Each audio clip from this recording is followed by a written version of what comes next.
ఇవాళ జయశంకర్ గారు ఒక మాట అన్నారు, అది ఈ వీడియోలో మీకు అది ఎందుకు ఆయన అన్నారు క్లియర్గా మీకు అర్థమైపోతుంది. India is not a Dalal nation like Pakistan. చూడండి, ఎండ్ వరకు చూడండి, చాలా ఇంట్రెస్టింగ్ ఉంటుంది, మీకు అర్థమైపోతుంది. స్వామి శరణం. ఇవాళ నేను ఏదైనా జరిగిన అప్డేట్స్ గురించి, ఏం జరుగుతుంది, ఏ దేశం ఏమంటుంది, వాళ్ళు పెడుతున్న కండిషన్స్ ఏంటి, ఇవన్నీ మనం ఆడుకునే ముందు ఒక ట్వీట్తో మనం మొదలు పెడతాం. చాలా హాస్యాస్పదంగా ఉంటుంది. డీజేటీ గారు రాసిన ట్వీట్ అది నేను చదవాలి, మీరు వినాలి. ఇరానియన్ నెగోషియేటర్స్ అంటే చాలా డిఫరెంట్ అండ్ స్ట్రేంజ్. వాళ్ళు మమ్మల్ని అడుక్కుంటున్నారు, ఏది ఈ పదాన్ని ఆయన వాడారు, అడుక్కుంటున్నారు అని. బెగ్గింగ్, ఒక డీల్ చేయమని చెప్పి, కానీ వెనక నుంచి వచ్చి లేదు అని వేస్తున్నారు. ఈ అడుక్కునే ప్రక్రియ వాళ్ళు చేయాల్సింది, ఎందుకంటే they have zero chance of winning. Their military is obliterated. They better get serious soon. ధమ్కీ ఇస్తున్నారు ఆయన. We're not talking to anybody would know that. And only a total fool, and they're not fools. They're very smart, actually, in a certain way, and they're great negotiators. I say they're lousy fighters, but they're great negotiators. And they are begging to work out a deal. I don't know if we'll be able to do that. I don't know if we'll. అది late అయ్యే ముందు, ఎందుకంటే once అది జరిగిన తర్వాత there is no turning back. వెనక్కి తిరిగి చూసేదే లేదు. ప్రెసిడెంట్ డీజేటీ ఈ ట్వీట్ అని ప్రస్తుతానికి ఎందుకు వేశారంటే, ఈయన 15 పాయింట్ ప్రపోజల్ పెట్టారు కదా, పాకిస్తాన్ని మధ్యవర్తిగా పెట్టి. ఇన్ఫాక్ట్ పాకిస్తాన్కి చాలా బ్రౌనీ పాయింట్స్ వస్తున్నాయి ప్రపంచవ్యాప్తంగా దీని గురించి. అసలు సరుకు లేకపోయినా ఇలాంటి నెరేటివ్ వార్ఫేర్లో పాకిస్తాన్ కొంచెం హడావుడి చేస్తుంటుందని చెప్పి మనకు ముందు నుంచే తెలుసు. మనకి ఇవాళ మలేషియన్ ప్రైమ్ మినిస్టర్ నుంచి మన దేశంలో ఉండే అపోజిషన్ వరకు ప్రతి ఒక్కరు పాకిస్తాన్కి ఆ స్టేటస్ ఎందుకు వచ్చింది, వాళ్ళు ఎందుకు మీడియేట్ చేయగలుగుతున్నారు, మనం ఎందుకు చేయలేకపోతున్నాం. ఇన్ఫాక్ట్ న్యూయార్క్ టైమ్స్ ఆర్టికల్ నుంచి ఏషియా 1 అని చెప్పి పాకిస్తాన్ పుష్ ఆర్టికల్ ఉంటుంది. వీళ్ళందరూ కూడా అదే పాయింట్ని నొక్కి వక్కానించి మరీ మాట్లాడుతున్నారు. ఇంతకీ అమెరికా చెప్పిన 15 పాయింట్స్ ఏంటి, దానికి ఇరాన్ ఎలా రిటాలియేట్ అయింది, ఏం చెప్పింది, బదులుగా ఒక 5 కండిషన్స్ ఇరాన్ ఏం పెట్టింది. ఇది ఇవాళ వీడియోలో అన్నింటిగానే important matter. And also DJT గారు చైనా ట్రావెల్ చేస్తున్నారు. ఇన్ఫాక్ట్ ఇప్పుడు ట్రావెల్ చేయాల్సింది ఉండింది, దాన్ని ఆయన పుష్ చేసుకొని మరి May first week second week ఆ టైంకి వెళ్తున్నారు ఆయన. ఆ టైంకి యుద్ధం జరుగుతుంది లేదా అనే విషయాన్ని మనం పక్కన పెడితే, ఇలాంటి టైమ్స్లో వెస్ట్ ఏషియాలో ఇలాంటి సిచ్యువేషన్ ఉన్నప్పుడు ఆయన ట్రావెల్ చేయడం కొంచెం మనం గమనించాల్సిన విషయం. ఎందుకంటే China is playing very very smart.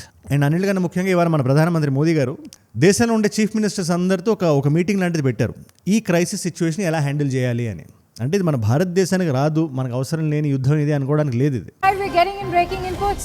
In fact, what we are being told is that Prime Minister Modi is all set to interact with chief ministers.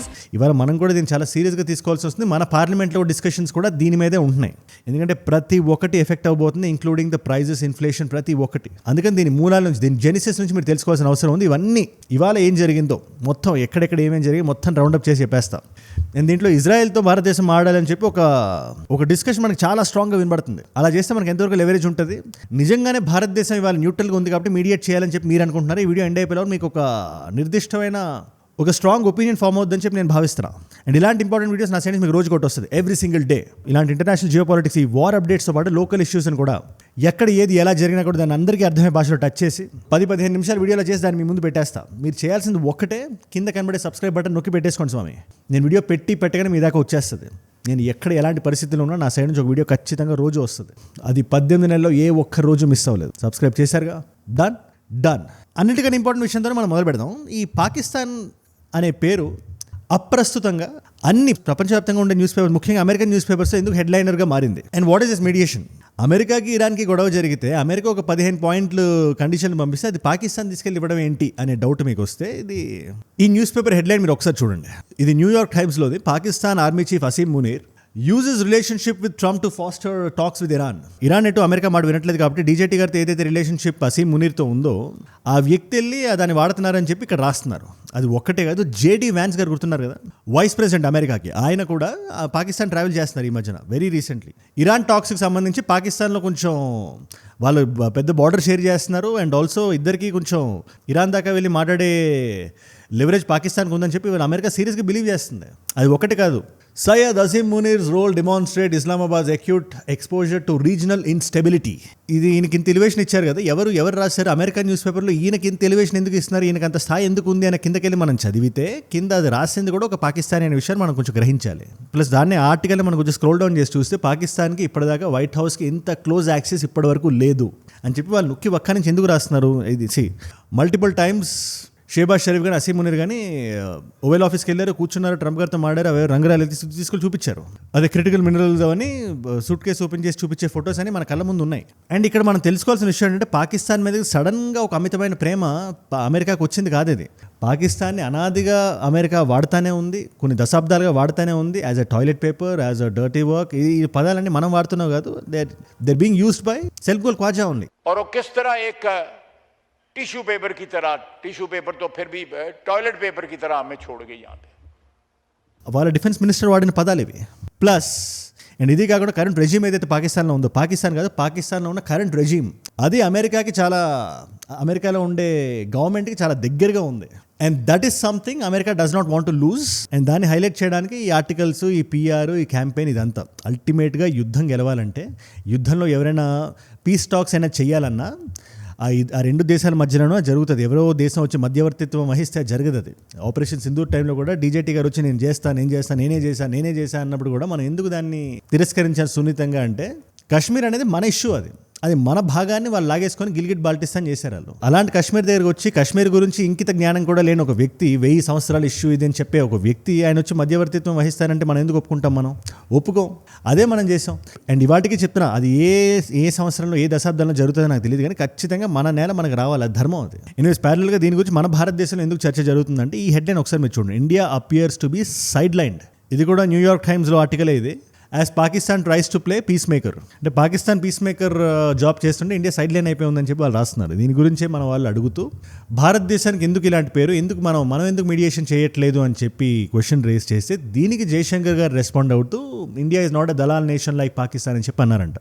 India's External Affairs Minister, Dr. S. Jaishankar, he said India is not a dalal nation. Again అఫీషియల్గా ఆయన చెప్పినట్టు video రూపంలో లేకపోయినా కూడా government నుంచి ఎటువంటి తిరస్కరణ రాకపోయేసరికి ఇది నిజం అని చెప్పి మనం భావించవచ్చు. ఆయననే ఉంటారు. Plus there is another activity happening. మీరు కొంచెం అబ్జర్వ్ చేసినా కూడా ఇవాళ మనం ఏ ఒక్క మాట మాట్లాడినా కూడా మన మీద ఎఫెక్ట్ అయ్యే అవకాశం ఉంది. మనం ఏదైతే చేయాలో మనం ఇండైరెక్ట్గా చేస్తున్నాం. మనం we had a call with DJT. అదే కాకుండా ఇరాన్లో ఎవరైతే బాధపడి ఉన్నారో, ఎవరైతే ఇంజూర్ అయి ఉన్నారో వాళ్ళ కోసం మనం మెడికల్ హెల్ప్ మనం పంపించాం. ఇరాన్ కూడా దాన్ని గుర్తించింది, మన షిప్స్ ఏవైతే ఉన్నాయో వాటిని పంపిస్తుంది. అని అన్నిటికన్నా ముఖ్యంగా యుద్ధంలో ఇద్దరు ఈగో వైపు ఉన్నారు కాబట్టి ఇలాంటి టైంలో మనం వచ్చి ఏం మాట్లాడినా కూడా అది పర్పస్ ఫుల్ఫిల్ అవుదనే విషయం మనకు తెలుసు. అది అందుకని మనం కొంచెం ఆగి ఆలోచిస్తున్నాం. మనం at the moment we are just doing that.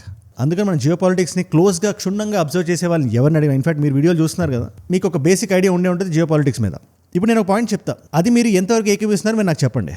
Latest issue, మనం ఒక హైపోథెటికల్ సిచ్యువేషన్ మనం 3-4 మాట్లాడుకుందాం. మనం వెళ్ళి ఇవాళ బయటకు వచ్చి అపార్ట్ ఏదో ఈ కండిషన్స్, ఫర్ ఎగ్జాంపుల్ ఇప్పుడు ఇరాన్ ఒక 5 కండిషన్స్ ఇచ్చింది, అదేంటో మనం మాడదాం. బట్ 5 కండిషన్ తీసుకెళ్ళి మనం అమెరికాకి తీసుకెళ్ళి ఇచ్చే జాబ్ మనం చేయాలనుకుందాం. ఇప్పుడు ఈ కండిషన్లు ఏ దేశాలు చేస్తారో వాళ్ళకి ఫేవర్లో పెట్టుకుని వాళ్ళు ఇస్తారు.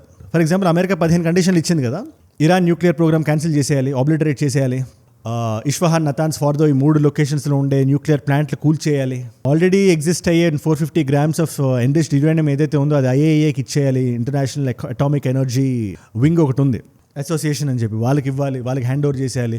ఇదే IAEA సంస్థ ఎప్పుడైతే కావాలంటే ఇరాన్కి వచ్చి చెక్ చేసే హక్కులు వాళ్ళకు ఉండాలి. ఇలా అని చెప్పి ఇరాన్ని కంప్లీట్గా డౌన్ చేసేలాగే ఉన్నాయి కండిషన్స్.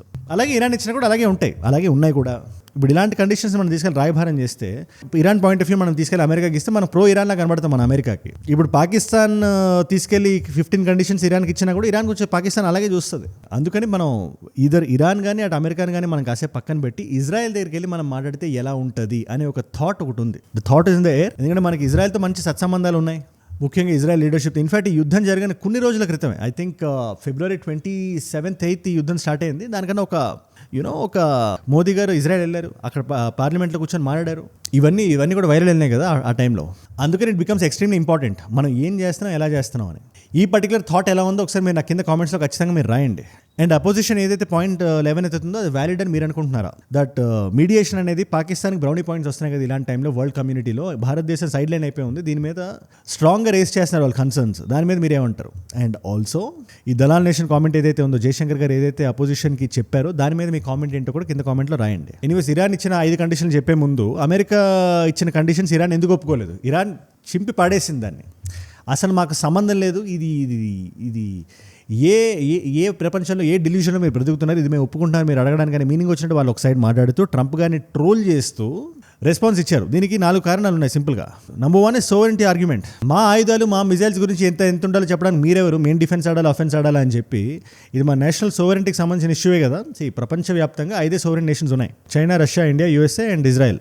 ఇది ఎంతమంది ఏమన్నా కూడా ఇదే నిజం. I keep repeating it multiple times. ఇది మీకు గుర్తుండిపోవాలని చెప్పి నేను మళ్ళీ చెప్తుంటాను. ఇది మన సెక్యూరిటీ ఎనిమీస్కి ఎట్లా అవుట్సోర్స్ చేస్తామని నాకు థాట్ ఖచ్చితంగా ఇరాన్కి ఉంటుంది. అదే కాకుండా యూఎస్ మీద ఉండే డిస్ట్రస్ట్ ఏదైతే ఉందో, రెండో పాయింట్, ఇప్పుడు ఇదే యుద్ధమే చూసుకోండి. మనం మాట్లాడదాం అని చెప్పి వచ్చి దాడి చేశారు, అటాక్ అయింది అలాగా. మరి అలాంటి యూఎస్ని మళ్ళీ ఎందుకు నమ్ముతారు? యూఎస్ ఫారెన్ పాలసీ ఇవాళ ఇట్ హ్యాస్ గాన్ టు, నేను ఆ మాటను కూడా మాట్లాడకూడదు, స్వామి శరణం. బట్ యా, మూడోది వార్ టైం బార్గెనింగ్ పవర్. ఈ యుద్ధంలో ఎక్కడైనా ఇలాంటి కండిషన్స్కి ఇరాన్ ఎప్పుడు ఒప్పుకుంటుంది? ఇరాన్ వెనకంజలో ఉన్నప్పుడు, లేదా ఇరాన్ కొంచెం సైలెంట్గా ఉన్నప్పుడు, ఇరాన్ కంప్లీట్గా ఒబ్లిటరేట్ అయిపోయినప్పుడు, నిజంగా బ్రాకెట్లో ట్రంప్ గారు చెప్పినట్టు కాదు. మరి ఇక్కడ ఇరాన్ నిజంగా లెవరేజ్ ఉందని చెప్పి, నిజంగా ఇరాన్ ప్రజలను కానీ ప్రపంచాన్ని కానీ ఇరాన్ నమ్మించాలనుకుంటే ఈ కండిషన్స్ని ఒప్పుకుంటే అది ఎలా నిజం అవుతుంది? So technically, logically it's impossible. ఇకపోతే 4వది ఐడియాలజీస్. ఇరాన్ కానీ ప్రస్తుతం ఉండే కరెంట్ ఇరాన్ రెజీమ్ కానీ ప్రస్తుతానికి ఏం చెప్తుంది? అమెరికన్ వెస్టర్న్ థాట్కి మనం కంప్లీట్గా అగెయిన్స్ట్ అని వాళ్ళు ప్రజలకు చెప్తుంది. వీఆర్ దేర్ అగేన్స్ట్ అని చెప్పి వాళ్ళు చెప్పుకుంటున్నారు వాళ్ళు. అలాంటప్పుడు అమెరికా ఇచ్చిన కండిషన్స్ ఎందుకు ఒప్పుకుంటారు అగైన్? అందుకని ఇవన్నీ కాదు స్వామి, మా దగ్గర 5 కండిషన్స్ ఉన్నాయి, ఈ 5 మీరు ఫాలో అయితే మేము మీరు అడిగిన ఈ 30 రోజులు సీజ్ ఫైర్ ఏదైతే ఉందో దాని గురించి మేము ఆలోచిస్తామని చెప్పి ఇరాన్ చెప్తే ఒక 5 కండిషన్స్ని ముందు పెట్టింది. కండిషన్ నెంబర్ 1, ప్రస్తుతం ఉండే ఈ అగ్రెషన్ ఏదైతే ఉందో ఫస్ట్ దాన్ని ఆపేసేయండి మీరు, టక్కన ఆపాలి మీరు. ఈ ఎయిర్ స్ట్రైక్స్ కానీ అసాసినేషన్స్ కానీ, ఎందుకంటే ఐఆర్జీసీ చీఫ్ని కానీ నేవల్ హెడ్ని కానీ చంపేశారని చెప్పి మనకు వార్తలు వస్తున్నాయి. ఇరాన్కి సంబంధించి ప్లాన్ చేసి గురి చేసి కొడుతుంది ఇజ్రాయెల్ కానీ అమెరికా కానీ. మేము ఒక లెజిటిమేట్ స్టేట్ యాక్టర్లో ఉండాలి, we don't want be a target అనేది ఇరాన్ పాయింట్ ఆఫ్ వ్యూ. ఇకపోతే రెండోది సెక్యూరిటీ గ్యారంటీస్. మాకు ఫ్యూచర్లో దాడి చేయమని చెప్పి మీరు మాకు లిఖితపూర్వకంగా ఇవ్వాలి, మాటల్లో చెప్పడం కాదు. ఇది నిజంగా జరుగుతుందో లేదో మనకు తెలియదు మనకి ప్రస్తుతానికి. మూడోది వార్ రిపరేషన్స్. రిపరేషన్ అంటే నష్టపరిహారం. ఇప్పటి వరకు మీరు మాకు ఎంతైతే మీరు నష్టం కలిగించారో దానికి మీరు భర్తీ చెల్లించాలి. మీరు billions of dollars worth of money ఇరాన్కి రావాలి, మేము కోలుకోగలగాలి. 4వది ఎలైస్ మీద కూడా దాడులు మీరు ఆపాలి. హౌతీస్ కానీ, యెమెన్లో, లెబనాన్లో ఉండే హెజ్బుల్లా కానీ వీళ్ళ మీద మీరు చేస్తున్న దాడులు ఏవైతే ఉన్నాయో, ముఖ్యంగా ఇజ్రాయెల్, వాళ్ళు ఆపాలి. 5వది recognition of control over Hormuz. ఇవాళ స్టేట్ ఆఫ్ హార్మూజ్కి ఇప్పటి నుంచి ఇకపై నుంచి మాకే కంట్రోల్ ఉంటుందని చెప్పి ప్రపంచవ్యాప్తంగా ఒప్పుకోవాలి. ఎందుకంటే అప్పుడే మీరు దాడి చేయకుండా ఉండడానికి మా దగ్గర ఒక లెవరేజ్ ఉందని చెప్పి మీరు భావిస్తారని చెప్పి మేము అనుకుంటాం. సో మాకు ఆ పర్టికులర్ ఆ భాగం ఏదైతే ఉందో, ఆ 33 కిలోమీటర్ల స్ట్రెచ్ ఏదైతే ఉందో ప్రపంచాన్ని ఆర్మ్ ట్విస్ట్ చేయడానికి అది మాకు కావాలి, మాకు ఉండాలి. లేకపోతే మమ్మల్ని ఎప్పుడైనా మీరు నాశనం చేసే సత్తా మీ దగ్గర ఉంటుంది. So I don't want that అనేది ఇరాన్ పాయింట్ ఆఫ్ వ్యూ. ఇప్పుడు ఈ 5 కండిషన్స్ మీద మీరు ఏమంటారో కూడా నాకు కింద కామెంట్స్లో ఖచ్చితంగా మీరు రాయండి. దీనికి ఖచ్చితంగా అమెరికా ఒప్పుకోదు, ఎందుకంటే ఒప్పుకుంటే ఓడిపోయినట్టే. ఇవాళ చైనాకి ట్రంప్ గారు వెళ్తున్నారు అంటున్నారు, కానీ చైనా కూడా కొంచెం స్ట్రాటజిక్గా గేమ్ ఆడుతుంది. ఇవాళ చైనీస్ షిప్స్ వస్తున్నాయి, అదంతా బాగానే ఉంది, కానీ చైనా దగ్గర months worth of storage already పెట్టుకొని ఉంది. అది సిఎన్జీ, ఎల్పిజి, న్యాచురల్ గ్యాస్ పెట్టుకొని ఉంది. Forget the crude oil, natural gas storage కూడా కొన్ని చాలా స్ట్రాటజిక్గా ముందు నుంచే పెట్టుకొని ఉంది. ఇవన్నీ కొంచెం క్యాలిక్యులేట్ చేసి, అండ్ ఆల్సో ప్యారలల్గా రష్యా నుంచి కానీ, లేదా ఈ ఉజ్బెకిస్తాన్, టర్క్మెనిస్తాన్ ఇలాంటి దేశాల నుంచి కానీ హార్మూజ్ క్లోజ్ అయిపోయినా వాళ్ళకి కంప్లీట్గా ఆల్ ద టైమ్ సరుకు వచ్చేలాగా వాళ్ళు ఏదో ప్లాన్ చేస్తున్నారు. అది మనకి we have to wait and watch. ఇవాళ మల్టిపుల్ చాయిస్ క్వశ్చన్ మీ అందరికీ. భారతదేశం అఫీషియల్గా ఒక రిపబ్లిక్ ఎప్పుడైంది? ఒక రిపబ్లిక్ దేశం, అండ్ ఆల్సో రాజ్యాంగాన్ని ఎప్పుడు అడాప్ట్ చేసింది? ఆ సంవత్సరం ఏది? ఇది అందరికీ తెలియాల్సిన క్వశ్చన్ కాబట్టి ఇలాంటి ఈజీ క్వశ్చన్స్ కూడా అడుగుతున్నాం మిమ్మల్ని. Option A is 1947, option B is 1950, option C is 1951, option D is 1957. మీకు సమాధానం తెలిసే కింద రండి, తెలుసుకుందాం అనుకుంటే ఇన్స్టాగ్రామ్కి వచ్చేసేయండి. అజయ్ ఫ్రమ్ ఏజుడ్ అని ఉంటుంది, అజయ్ ఫ్రమ్ అని కొట్టండి. It's verified profile, tick mark ఉంటుంది, 1+ మిలియన్ ఫాలోవర్స్ ఉంటారు. మీరు టక్ అని వచ్చేసి అక్కడ ఇలాంటి వీడియో ఐడియా టాపిక్స్ నాకు ఇవ్వడానికి ఇలాంటి ఆర్టికల్స్ మీరు పంపిస్తున్నారు, న్యూస్ ఆర్టికల్స్ కానీ, అవి నాకు చాలా హెల్ప్ అవుతున్నాయి. ఇన్ఫాక్ట్ అది నేను ఇంక్లూడ్ చేస్తున్నాను, బికాస్ ఏజుడ్ అంటే నేను కాదు, మనం స్వామి. మీ గొంతు కూడా ఇక్కడ యాడ్ అవ్వాలి. అలా యాడ్ అవ్వాలంటే ఫస్ట్ మీరు అడగొచ్చి ఫాలో కూడా పెట్టేసుకోండి. అండ్ ఏజుడ్ గ్లోబల్ అని మీ నాన్ తెలుగు ఫ్రెండ్స్కి నాకంటే వీడియోస్ మీరు షేర్ చేద్దామంటే దాన్ని సబ్స్క్రైబ్ చేసి పెట్టేసుకోండి. అండ్ మీరు ఇక్కడ దాకా ఈ వీడియోలో వచ్చారంటే నా వీడియోస్ మిమ్మల్ని నాకట్టుకుంటున్నాయి, ఒక వాల్యూ పొందుతున్నారు. దానివల్ల ఎంతమంది కొత్త వాళ్ళకి రీచ్ అవుతున్నాయి అనుకుంటారు స్వామి. ఇవన్నీ ఇలాంటి ఇది మన దేశాన్ని కూడా ఎఫెక్ట్ చేస్తున్నప్పుడు, మన చుట్టుపక్కల ఉండే పరిసరాలు ఎఫెక్ట్ అవుతున్నప్పుడు, మనం పెట్రోల్ బంక్కి వెళ్తే అక్కడ జనాలు రద్దీ చూస్తున్నప్పుడు మనకు అనిపిస్తుంటుంది కదా, ఏం నడుస్తుంది, దేనివల్ల ఇది జరుగుతుంది, ప్రపంచవ్యాప్తంగా వాట్ ఈస్ హ్యాపెనింగ్ అని చెప్పి. దాన్ని అందరికీ అర్థమయ్యేలా సింపుల్గా ఒక 10-15 నిమిషాల వీడియో రూపంలో రోజువారీగా రోజు ఏం జరుగుతుందో దాన్ని సింప్లిఫై చేసి కట్ షార్ట్గా కొట్టే తెచ్చేలా మీ ముందు పెట్టేస్తున్నా. ఈ వీడియోస్ మీరు మిస్ అవ్వకుండా మీరు చూడాలి అనుకుంటే కింద కనబడే సబ్స్క్రైబ్ బటన్ నొక్కి పెట్టేసుకోండి. సబ్స్క్రైబ్ చేశారు కదా స్వామి, డన్.